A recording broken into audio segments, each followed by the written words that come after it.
నమస్తే వెంకరెడ్డి గారు. నమస్తే.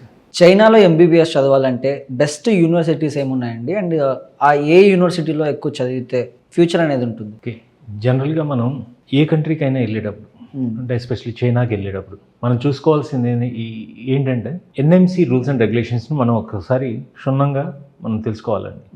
ఎన్ఎంసి ఏం చెప్తుంది అని అంటే ఏ స్టూడెంట్ అయినా కానీ అబ్రాడ్ వెళ్ళి అంటే ఎస్పెషల్లీ చైనా వెళ్ళి చదువుకోవాలి అని అంటే కంపల్సరీ ఆ స్టూడెంట్ వచ్చేసి నీట్ ఎగ్జామ్ అనేది పాస్ అవ్వాలి, నీట్ ఎగ్జామ్ అనేది క్వాలిఫై అవ్వాలి.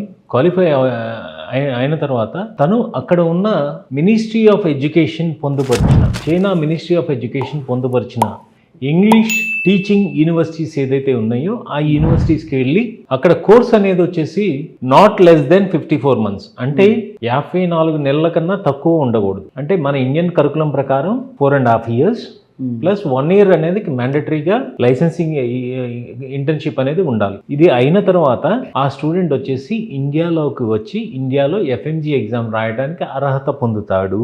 ఓకే, ఇది కంపల్సరీ ప్రతి ఒక్క స్టూడెంట్ గమనించాలి. సో ఇలాంటప్పుడు మనం టాప్ యూనివర్సిటీస్ ఏమున్నాయి అనేది మనం చూసుకోవాలి అని అంటే మీరు జాయిన్ అయ్యే ప్రతి కన్సల్టెంట్ దగ్గర లేకపోతే ఏ ఎడ్యుకేషనల్ కౌన్సిలర్ దగ్గర అయినా కానీ మీరు స్టాటిస్టిక్స్ తీసుకోండి.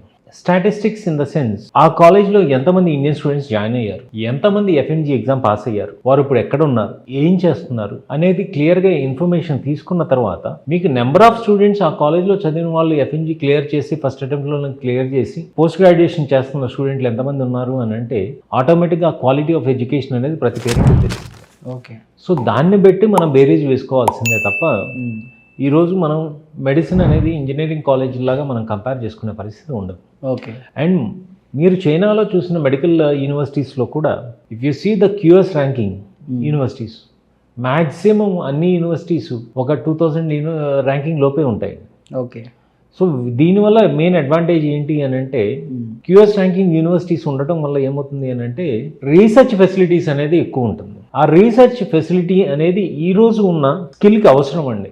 మెడికల్ ప్రొఫెషన్కి డెఫినెట్గా రీసెర్చ్ అనేది యాడ్ ఆన్ ఉంటే ఓకే హీ విల్ సక్సీడ్. ఒక స్టూడెంట్ అనేది బ్రహ్మాండంగా తన లైఫ్లో సక్సీడ్ అవుతాడు. చైనాలో గవర్నమెంట్ యూనివర్సిటీస్కి ప్రైవేట్ యూనివర్సిటీస్కి తేడా ఏంటి? ఎందులో చదివితే బెస్ట్ అంటారు? రోహన్, చైనాలో మీకు ప్రైవేట్ యూనివర్సిటీస్ అనేది ఉండవు. ఓ, చైనాలో ఏ యూనివర్సిటీ అయినా government university operated by government agencies ఉన్నాయి. Okay, so fully funded by the Chinese government ఉంది. సో అందుకని చెప్పేసి మనం ఎక్కడ ఇది ప్రైవేట్ యూనివర్సిటీయా, దీన్ని ఎవరు నడుపుతున్నారు ఏంటి అన్న కూలంకష చర్చ కూడా అవసరం ఉండదు. అండ్ ప్రతి ఒక్క డిపార్ట్మెంట్ వచ్చేసి ప్రతి ఇయర్ ఆ యొక్క స్టూడెంట్ల పెర్ఫార్మెన్స్ని చూసే ఈ colleges every year add on అవుతున్నాయి, అలాగే మైనస్ కూడా అవుతున్నాయి. సో అందుకని చెప్పేసి there is no question of uh private institution in China అండి. ఓకే, అంటే మన నేషనల్ మెడికల్ కౌన్సిలింగ్ ఏదైతే రికగ్నైజ్డ్ ఉన్నాయో అలాంటి యూనివర్సిటీస్ చైనాలో ఉన్నాయండి? ఎస్, నేషనల్ మెడికల్ కమిషన్ ఏం చెప్తుంది అనేది కూడా నేను ఇందాకే చెప్పాను. అక్కడ ఉన్న చైనీస్ మినిస్ట్రీ ఆఫ్ ఎడ్యుకేషన్ ఎవరైతే వాళ్ళ వెబ్సైట్లో ఒక లిస్ట్ పెట్టారండి. ఆ లిస్ట్లో ఉన్న ఇంగ్లీష్ మీడియం యూనివర్సిటీస్ ఏదైతే ఉన్నాయో ఆ యూనివర్సిటీకి ప్రతి ఇండియన్ స్టూడెంట్ వెళ్ళి అక్కడ చేసుకోవచ్చు. కాకపోతే అక్కడ ఉన్న కోర్స్ అనేది 54 monthsకి తగ్గకూడదు, ప్లస్ అక్కడ 1 year ఇంటర్న్షిప్ అనేది మ్యాండేటరీగా ఉండాలి. ఓకే, ప్లస్ మీ డిగ్రీ అనేది at par with the local స్టూడెంట్స్కి ఎలా అయితే అది వ్యాలిడిటీ ఉంటుందో ఆ విధంగా ఉన్నంత మాత్రానే స్టూడెంట్స్ వచ్చేసి చక్కగా ఇండియాలో ప్రాక్టీస్ చేసుకోవడానికి ఎలిజిబిలిటీ ఉంటుంది. అంటే WHO అప్రూవ్ చేసిన యూనివర్సిటీలో చదవడం బెస్టా, లేదంటే ఎన్ఎంసి రికగ్నైజ్డ్ వాటిలో చదివితే సరిపోతుంది అంటారు?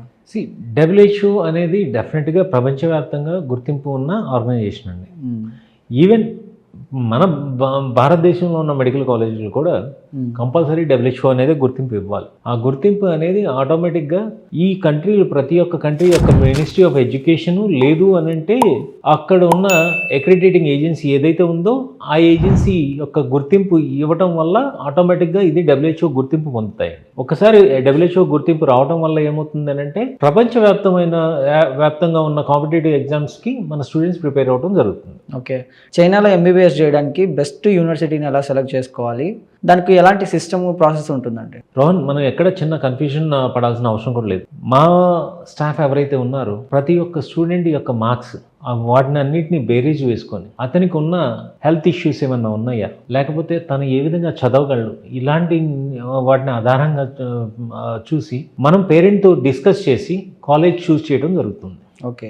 అండ్ ఇక్కడ మెయిన్ అడ్వాంటేజ్ ఏంటంటే వీ ప్రిఫర్ ద స్టూడెంట్స్ ఎక్కడైతే మన ఇండియన్ క్లైమేట్కి సిమిలర్గా ఉంటాయో అలాంటి కాలేజెస్ని మన ఇండియన్ స్టూడెంట్స్ని చూస్ చేసుకోమని చెప్తామండి. ఓకే.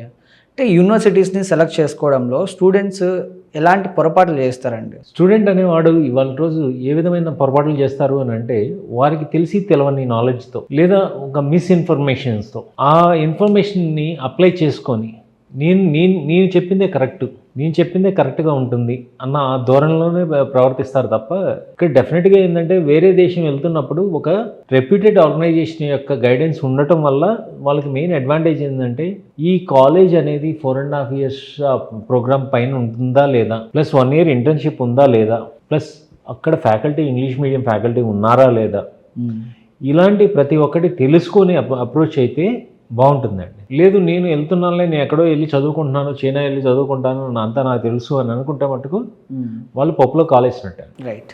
థ్యాంక్ యూ అండి. Thank you so much. Thank you.